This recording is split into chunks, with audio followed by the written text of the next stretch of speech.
국내외 주요 사건 사고 이슈를 짚어보는 뉴스픽 순서입니다. 김주한 한국범죄학연구소 연구위원 그리고 박성배 변호사와 함께하겠습니다. 두 분 어서 오십시오. 안녕하세요. 네. 첫 번째 주제부터 확인해 보겠습니다. 네, 지난 12일 구속영장 심사를 마치고 나온 강지환 씨 얘기를 지금 먼저 듣고 관련 내용을 이어가도록 하겠습니다. 댓글들을 통해서 크나큰 상처를 받고 있다고 전해 들었습니다. 그런 상황을 겪게 해서 오빠로서 너무 미안합니다. 네, 앞서 주제어에도 나왔습니다만은 구속 4일 만에 강지환 씨 입장이 바뀌었습니다. 먼저 그 전의 과정을 좀 살펴보면 일단 지금 이 조금 전에 인터뷰 내용에서도 나왔습니다만은 피해자들이 댓글 때문에 상처를 입게 돼서 미안하다 이렇게 발언을 해서 당시 좀 논란이 되지 않았습니까? 예, 이제 처음에 있어서 자기가 범행을 부인을 했었거든요. 네. 근데 이제 나중에 이제 4일 있다가 인정을 했습니다. 네네. 근데 성범죄의 특징을 먼저 이제 말씀을 드려야 되는데요. 네. 성범죄의 특징이 첫 번째가 국민참여재판이 제일 많습니다. 국민참여재판이요? 예, 그게 제일 많고요. 예. 두 번째 불기소율이 높고요. 네. 그다음에 벌금형이 제일 높습니다. 근데 이걸 따라서 잘 보시면요. 네. 대부분이 제가 일선에서 성폭력 사건을 조사하다 보면은 네. 첫 번째로 일단 부인을 시작합니다. 예. 부인을 하다가 어쩔 수 없는 증거가 나왔다.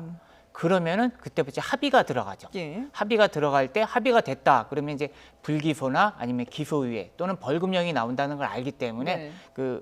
일반적인 성범죄 사건의 범죄자가 하는 유형을 그대로 따라간다고 생각을 하시면 됩니다. 예.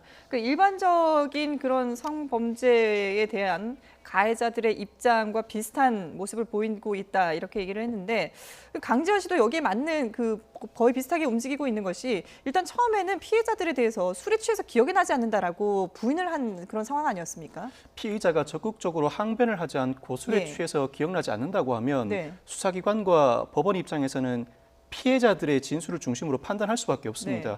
피해자들의 진술이 구체적인가, 두 피해자들의 진술에 모순점은 없는가, 그리고 이 진술들이 구체적 정황에 부합하는가를 판단해야 하는데 예. 가해자, 피해자들의 전후 행동, 그리고 핸드폰 발신 내용 등 구체적인 정황에 부합한다면 예. 혐의가 소명된다고 보는데 재판부, 특히 영장을 발부한 재판부는 혐의가 소명된다고 봤고요. 네. 특히 증거인멸의 우려가 있다고 판시를 한 내용은 특별히 피해 여성들과 접촉해서 진술 번복의 우려가 있다는 겁니다. 가장 주요한 증거인 네네. 피해 여성들의 진술을 그대로 유지하기 위해서라도 강지환 씨에 대한 구속이 필요하다고 법원은 판단한 것입니다. 예.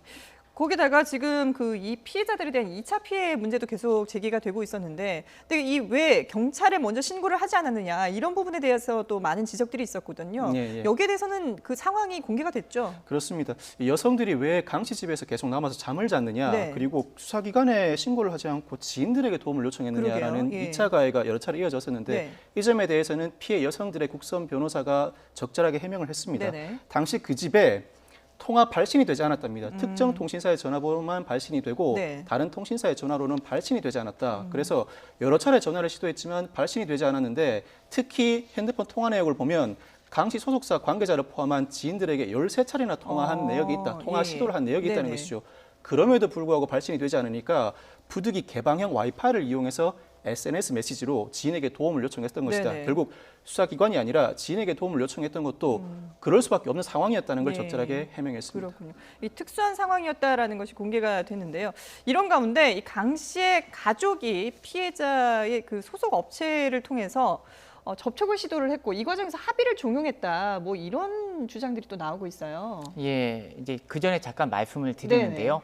아까 이제 신고를 했는데 안 됐다. 네네. 그 부분을 이제 시청자분들이 이해를 못 하실까봐 그러는데 네. 강지환 씨가 지금 살고 있는 그 집은요. 예. 읍면동 쉽게 말해서 주거지가 시내가 아니고요. 외곽 지역입니다. 네. 외곽 지역 같은 경우는 기지국이 보통 10km 내지 20km마다 하나씩 있거든요. 근데 그게 야간에는요. 네. 전기를 아끼기 위해 갖고 야간에는 오프를 시켜둡니다. 차단을 시켜둡니다. 아, 그러니까 실질적으로 자기가 통신사가 있다고 해도 네. 기지국을 꺼놓으면은 실질적으로 한 30km 내지 40km 먼 곳에 있는 기지국에서 수신을 받아야지만 전화가 될 수 있는 그런 경우가 발생한 경우죠. 네. 그러니까 시청자들이 뭐 특수한 장치를 해놓은 거 아니냐, 예, 강기환 예. 씨가 그 얘기를 지금 인터넷 댓글을 본 적이 있어요. 네. 그게 아니고 기지국에서 전기세를 아끼기 위해 갖고 이 예. 야간에 가끔씩 그 기지국을 꺼놓는 경우가 가끔 있습니다. 예. 그러니까 그런 경우가 아니었겠느냐 그런 거고요.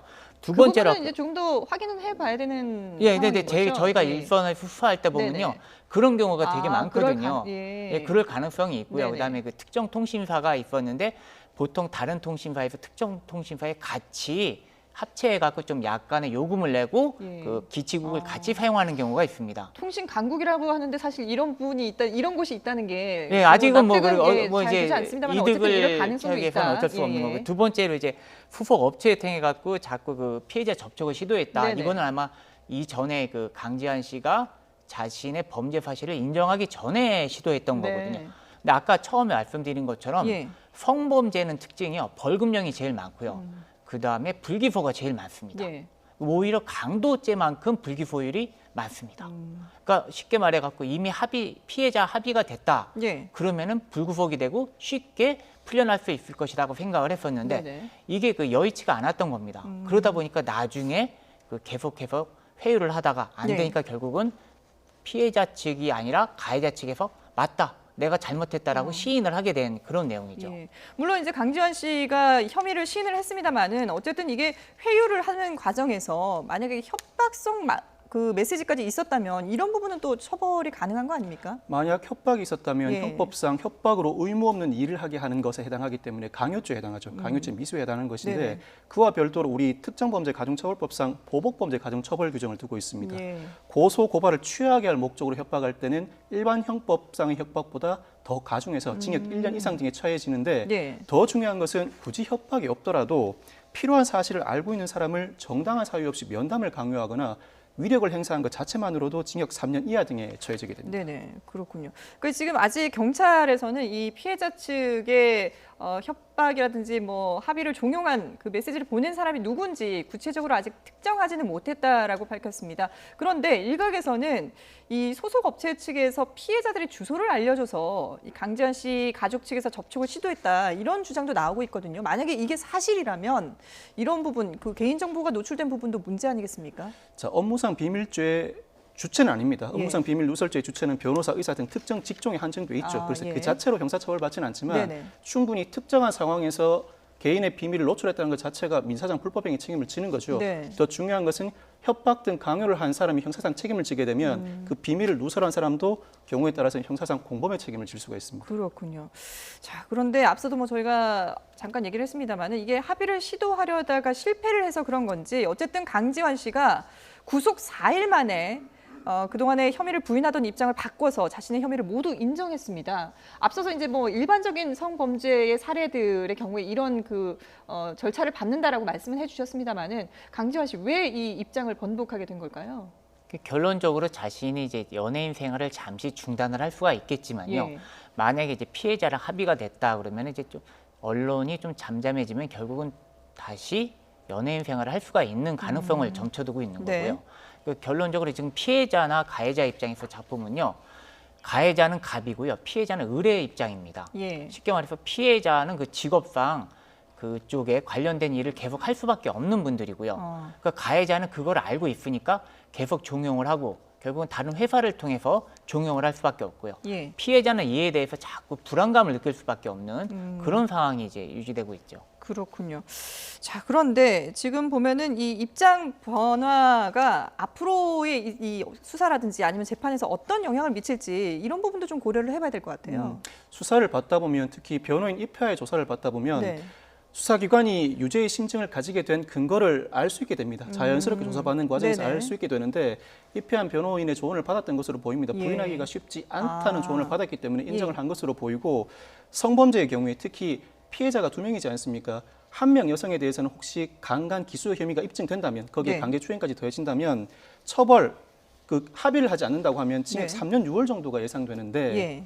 우발적 범행인데다 피해자들이 합의만 해준다면 집행유예가 선고됩니다. 결국은 조기에 구속 상태를 벗어나기 위해서 인정을 하는 게 좋다고 판단을 했던 것 같고 예. 다만 이 형사사건 진행을 하는 과정에서 피해자들에게 제3자를 통해서라도 합의를 시도하다 피해를 야기한 것 자체가 네. 우리 양형기준상 일반 양형 가중사유입니다. 다소 양형이 가중돼 있긴 하겠지만 예. 우발적 범행이라는 걸 집중하는데 입증하는 데 굉장히 집중을 할 것이고 예. 피해자들로부터 어떻게든 합의를 끌어내려고 할 것입니다. 그래서 결국은 형 선고 때는 후속 단계에서 수사를 받고 재판을 받겠지만 네. 형선고 단계에서는 집행유예를 받는 것을 목표로 하고 이 범죄 사실을 인정한다는 입장으로 선회한 것으로 보입니다. 그렇군요. 그러니까 오히려 범죄 사실을 인정하고 여기에 대해서 좀 사과에 좀 자숙하는 그런 모습을 보여주는 것이 오히려 앞으로 있을 재판에서 더 유리할 것이다 이렇게 판단을 했다고 봐야 되겠군요. 예, 알겠습니다. 앞으로 재판 과정도 저희가 좀 지켜보도록 하겠습니다.